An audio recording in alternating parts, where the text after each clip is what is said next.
전남 장성 백양사는 가난한 절이었다. 더구나 절 아래 사촌 사람들은 말이 아니었다. 절은 부족하나마 곡식이 있었지만 사촌 사람들은 굶주리는 사람이 적지 않았다. 이를 잘 아는 백양사 주지 스님이 마을 사람들을 절로 불렀다. 절에 있던 쌀과 보리를 사람들에게 주었다. 절 대중이 한철 먹기에도 부족한 식량밖에 없는 것을 아는 다른 스님들은 놀랐다. 그러나 힐란의 눈초리에도 아랑곳하지 않고 주지스님은 사람들에게 정성스레 담은 곡식 자루를 쥐어주었다. 그래도 죽 써먹을 것은 남겨두었으니 걱정 마시게. 겨우 죽이나 써야 한철을 버틸 만한 곡식만 남기고 모두 줘버린 이는 만함이었다. 끼니를 잊지 못해 처자식이 굶주리는 것을 지켜보아야만 했던 사람들에겐 그가 관세음 보살이었다. 사촌 사람들도 스님이 넉넉지 못한 절곡간을 털어낸 것을 모르지 않았다. 하늘도 무심한지 그의 농사도 흉년이었다. 또 한 해 어떻게 연명할 수 있을지 암울했다. 그러나 사람들은 굶주릴 때 받아먹은 식량을 갚겠다며 추수한 곡식을 지고 절에 주었다. 이를 본 주지스님은 가슴이 미어졌다. 죽을 먹더라도 같이 먹고 굶주려도 같이 굶기를 원했다. 주지스님은 마을 사람들의 자존심이 상하지 않게 어떻게 구휼할 것인가 고민하다가 좋은 방도를 생각했다. 절 계곡 아래 보마기 공사를 벌인 것이다. 마을 사람을 불러 일을 시키고 노임으로 곡식을 주었다.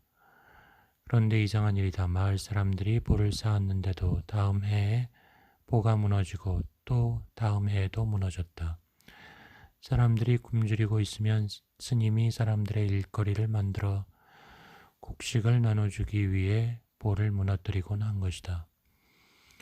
눈을 밟으며 들길을 갈 때 모름지기 함부로 걷지 마라. 오늘 내가 남긴 발자국이 뒷사람에게 이정표가 되리니. 잇눈이 쌓였다. 백양호수 맑은 물 옆길을 거슬러 발자국이 나 있었다. 조선대사의 부도탑지 옆에서 눈길을 걸으니 어찌 대사의 시가 더욱 간절하지 않을까. 부도탑 인근 절 입구엔 쌍계루가 있다. 백암산의 산봉우리 백각봉 좌우에서 흘러내린 물이 냇물이 되어 만나는 곳이다. 이곳이 만암선사가 보를 쌓은 곳이다. 조선 500년간 불교에 대한 탄압으로 선불교 맥이 끊기다시피 했지만 백양사는 맥을 이어왔다. 경화선사는 대짜리란 대짜름 빼놓지 않고 다니면서 선방을 만들었지만 백양사만은 내가 갈 필요가 없는 곳이라며 들르지 않았다 한다. 만암은 전북 고창에서 빈농의 넷째 아들로 태어났다.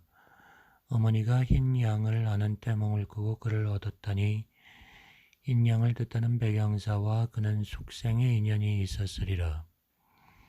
그는 4살 때 아버지를 여의고 11살 때 어머니마저 잃었다.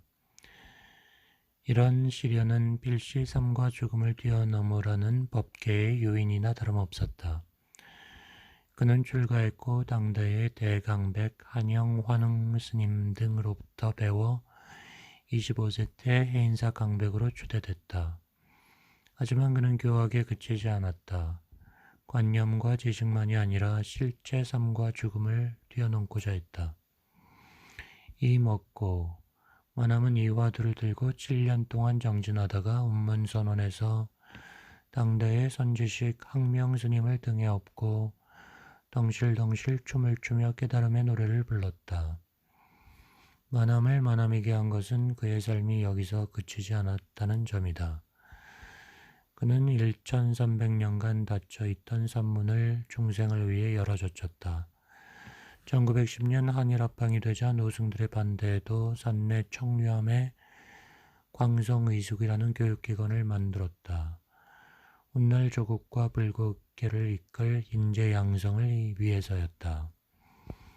이곳에선 불교 공부뿐 아니라 국어, 국사, 수리학 등 현대 학문들도 교육시켰다. 이런 열정으로 만함은 1928년부터 3년간 동국대학교의 전신인 중앙불교 전문학교 초대 교장을 지냈고 1947년엔 광주 정광중고교를 설립했다. 그는 받는 불교에서 주는 불교로 변화시켰다. 양로원을 세워 외로운 노인들을 보살폈다. 비양자에선 스님이 대접이나 받으며 앉아있을 수 없었다. 스님들이 산에서 칡넝쿨과 쌀이나무를 베어다 소쿠리를 만들고 대나무를 베어다 바구니를 만들었다. 감으로 곶감을 만들고 한봉을 쳤다. 이런 것들은 모두 신세진 불자들에게 보내주기 위해서였다. 처음엔 중들이 수행이나 하면 되지 이게 뭔 짓이냐는 불만의 소리가 적지 않았지만 만함은 직접 낯을 들고 일에 앞장섰다. 일이 많다고 수행을 게을리하는 것을 용납하지 않았다. 새벽과 저녁 예불에 참여하지 않은 중은 밥도 주지 말라고 했다. 만함의 말년에 3년간 그를 시봉했던 서울 용화사 한주 항랑 스님은 큰 스님은 뒷방에 거처하지 않고 대중방인 향적전 옆에 조그만 방에서 거처하면서 늘 대중생활을 했으며 열반하기 며칠 전까지도 대중들과 함께 바로 공양을 하며 조석 예불에 참석하고 방에 돌아와서는 좌선했다고 회고했다. 만함의 슬로건은 선농이려다. 그는 생활이 어려운 신자들에게 의존하는 데서 탈피해 절도 스스로 자립할 수 있는 길을 마련하고자 했다. 산사에서만 살아온 스님들로서는 생각할 수 없었던 전남 여객 버스 회사 등을 세워 자립 기반을 다져나갔다. 그렇다고 사찰 운영을 독재적으로 한 것도 아니다. 절 사람들이 모두 모여 대소사를 만장일치로 결정하는 게 대중공사다. 그는 이 민주적 절차를 통해 대중의 합의로 일을 해나갔다. 백양사에서 대중공사 자랑 말라는 말이 생길 정도로 백양사에선 대중의 공의가 일에 있어 중요했다. 만함은 늘 시대의 나침반이었다. 1910년 경술국치 이후 이회광을 비롯한 당시 불교 지도자들이 불교 종단을 일본의 조동종의 병합에 예속시키려 하자 영호스님 만해스님과 함께 임재종을 세워 매종 행위를 저지했다. 그러나 그는 매사 현실적이고 화합을 우선했다. 그의 삶의 자세는 불교 정화 운동에서도 드러났다.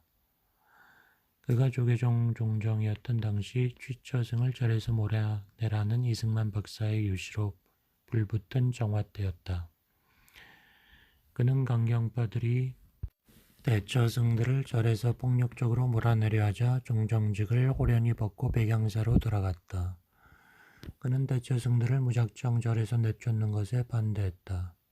대처승도 불문의 귀한 불제자이므로 절을 돕도록 하되 상자는 두지 못하도록 해 자연스럽게 정화를 이루어 가야 한다고 주장했다. 자신은 가장 철저히 계율을 지킨 청정비구승이었지만 대처승들에게도 활로를 남겨주고자 했다. 백양사 뒤 산길을 올라 호남 제1선원이라는 운문선원에 이르니 선원장 격인 윤하지선 스님이 정진 중이다. 그는 만함선사는 자신에겐 가혹했지만 중생에겐 자비로웠던 인물이라고 말했다. 만함은 세납 80살이었던 어느 날 대중들과 함께 중로차를 마시다 눈이 저렇게 오니 평년이 들겠구나라고 기뻐하며 그대로 입적했다. 평생 흉년에 배고리하고 배울 학교조차 갖지 못한 중생들과 동고동락해온 만함의 상역길도 이처럼 눈밭이었으리라.